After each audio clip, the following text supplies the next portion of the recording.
Venga.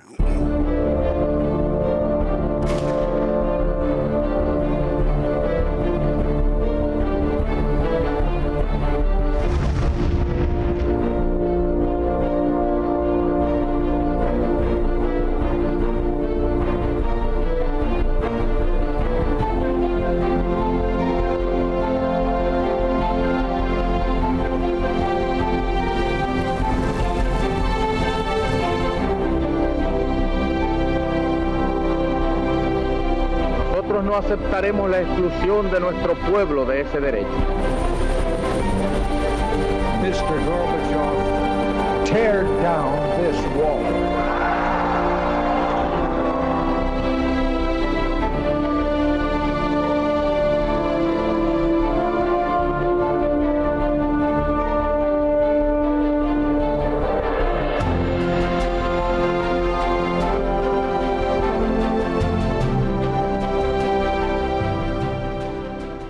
Muy buenas noches, señoras, caballeros. Este año se cumplen 70 desde que las Naciones Unidas decidieron crear en el territorio de Palestina dos naciones, una árabe y otra judía. Fue una forma de avanzar hacia lo que ya venía siendo una realidad, por otra parte imparable, que era la creación del Estado de Israel. Por cierto, acontecimiento fundamental del siglo XX. Nunca antes, desde tiempos muy remotos, había habido un Estado de Israel allí. Nació en aquel momento, el año siguiente se declararía la independencia y a partir de ese momento toda la historia cambió. ¿Cómo fue? ¿Cómo nació? De eso vamos a hablar hoy en Tiempos Modernos, de cómo nació el Estado de Israel. El Estado de Israel nació formalmente en 1948, pero el proceso de creación de un Estado en el territorio que entonces se llamaba Palestina empieza mucho antes. Desde finales del siglo XIX, el movimiento sionista había planteado el retorno judío a Palestina, entonces bajo dominio turco, después de 18 siglos de éxodo. El primer impulso decisivo para este proyecto fue la Declaración Balfour de 1917, durante la Primera Guerra Mundial, cuando el gobierno británico anunció su intención de facilitar el nacimiento de un hogar nacional judío. Palestina quedó convertida en mandato de la Sociedad de Naciones bajo la administración de Londres. Poco después, en 1922, se creaba allí la Agencia Nacional Judía, que iba a ser el embrión de un verdadero Estado. La emigración de judíos de todo el mundo a Israel creció exponencialmente y se convirtió en masiva después de la Segunda Guerra Mundial. El enorme flujo migratorio despertó la cólera de los árabes. Unos y otros recurrieron a la violencia. Los árabes para frenar lo que juzgaban una invasión, los judíos para responder a los árabes y para forzar a los británicos, que seguían siendo los administradores del territorio, a entregar el poder. Londres recurrió a las Naciones Unidas. La ONU, en noviembre de 1947, decidió dividir Palestina en dos estados, uno árabe y otro israelí, quedando Jerusalén como zona internacional. Los árabes se negaron. El 14 de mayo de 1948, un día antes de que expirara el mandato británico, Israel declaraba su independencia. Los palestinos huían del país y los países árabes vecinos, Egipto, Siria, Jordania, Irak, Líbano, invadían el territorio. Estalló una guerra que duraría 14 meses y en la que Israel logró aumentar un 50% su territorio. Esa guerra es conocida hoy por los israelíes como la Guerra de la Independencia. A partir de ese momento, Israel iba a ocupar un papel destacadísimo en todos los sucesos del siglo XX.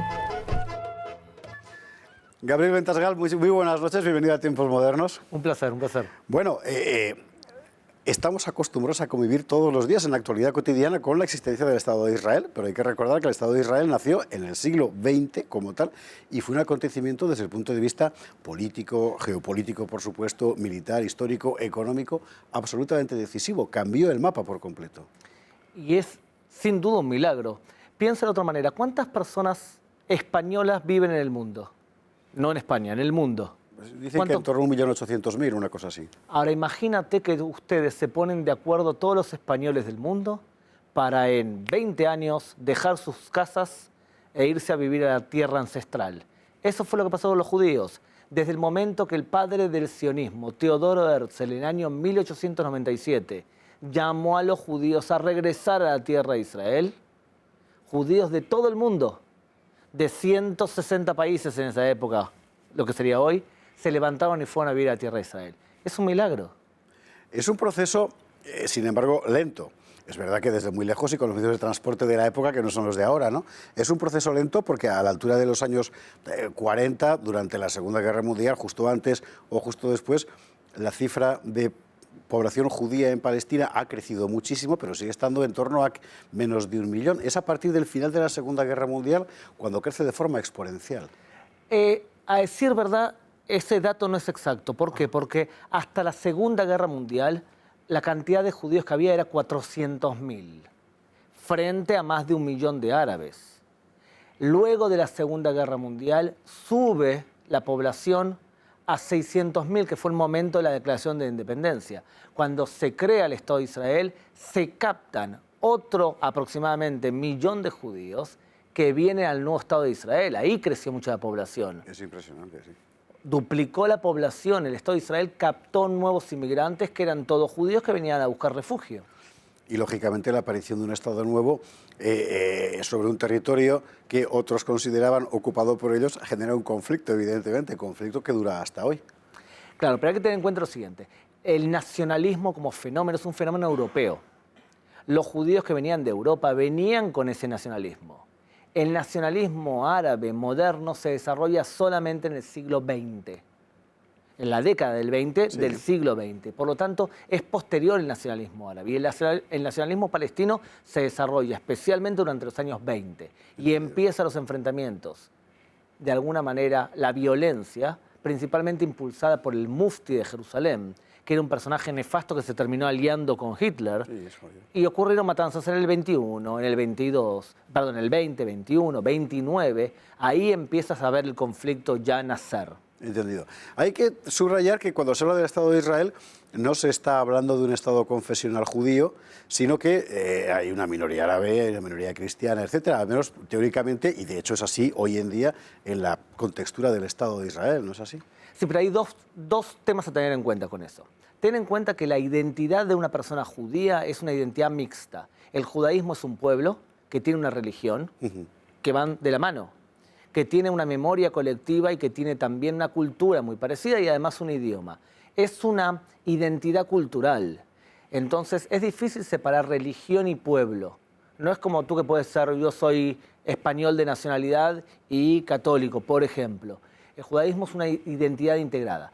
Es verdad, el Estado de Israel actual, el 80% de la población es judía, el 20% es árabe, de las cuales la gran mayoría es musulmana, la gran minoría es cristiana y tienen total libertad para expresar su religión en el marco de un Estado democrático. La presión, sin embargo, del mundo árabe, para ser más precisos, del mundo musulmán sobre Israel, sigue siendo muy intensa y en los últimos años ha crecido más. Sí, pero ¿sabes qué? Hoy yo prefiero vivir en el Estado de Israel, que aunque sea sé dónde están los enemigos, y me tienen miedo de alguna manera, porque el poderío militar israelí es superior, y no estar en tu pellejo. Porque, lamentablemente, el radical islámico considera que el judío es un dhimmi, un ciudadano de segunda que no tiene derecho a existir en la Tierra Santa del Islam. Como el cristiano. Igual que el cristiano. Y en la Tierra Santa Islámica no solamente está Israel, también está España. Sí. Lo que pasa es que muchas veces los españoles no entienden que el problema no es Israel, es todo aquel que es dhimmi. Por lo tanto, yo sé dónde están mis enemigos. Hay algunos españoles que no saben que tienen enemigos. Eso es muy cierto. Volvamos al año 48, el año de la independencia. La ONU ha decidido una repartición territorial que a la población probablemente judía le dejaba la verdad es una especie de mosaico, también al árabe. Al final no es eso lo que sale, pero nadie está de acuerdo con eso que propone la ONU. En principio la población judía sí, la población árabe no, pero la población judía, para ser más precisos, parte de la comunidad judía está actuando contra esa decisión de la ONU también. En la práctica, porque hay violencia en la calle y a partir de ese momento es imposible que salga adelante ningún proyecto de la ONU. Lo que pasa es que Palestina histórica, cuando los británicos recibieron el mandato sobre Palestina, eran 120.000 kilómetros cuadrados. Incluía lo que hoy es Jordania. Sí. O sea que ya en el año 22 ya se creó un Estado árabe, que es Jordania. Había que decidir qué hacer con el 30% restante. Más exacto, el 34% restante. Perdón, 26% restante, porque el Estado de Jordania es 76% de todo el territorio. Mandato jordano, O sí. sea que hay que decidir qué hacemos con el 26% restante. Ese 26% se repartió 55% para los judíos porque se esperaba que lleguen 1 millón de nuevos ciudadanos y 45% para los árabes. Los árabes ya habían recibido el 76% de todo el mandato británico de Palestina. Sí. Entonces, cuando se parte Palestina, la dirigencia judía oficial acepta la partición y tiende su mano de paz a sus vecinos árabes. Lamentablemente, los árabes no aceptan la partición y te voy a decir más, José Javier. Yo creo que decir siempre que no es síntoma de debilidad. Un pueblo fuerte sabe también decir que sí y ceder.